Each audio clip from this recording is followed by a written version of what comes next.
Əgər hər şeyi Allah yaradıbsa, bəs onu kim yaradıb?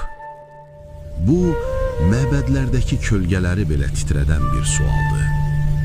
Bizə deyirlər ki, o göyləri yaradıb, yeri və hətta səni. Amma burada gizli bir məntiq tələsi var. Əgər kainatımızdakı hər bir nəticənin mütləq bir səbəbi olmalıdırsa, Allahın da bir mənbəyi olmalıdır.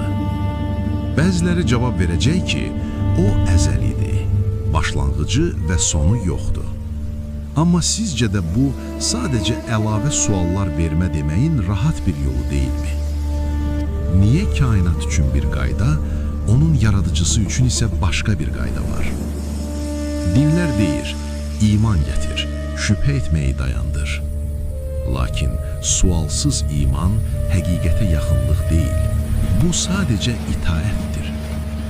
İtaət isə əsrlər boyu imperiya məbədləri ucaldır və Allahın adından danışmağa qərar verən insanlara güc verir. Bəlkə də əsas sual Allahı kim yaradıb deyil. Bəlkə də daha vacibi budur, Allah hekayəsini kim yaradıb?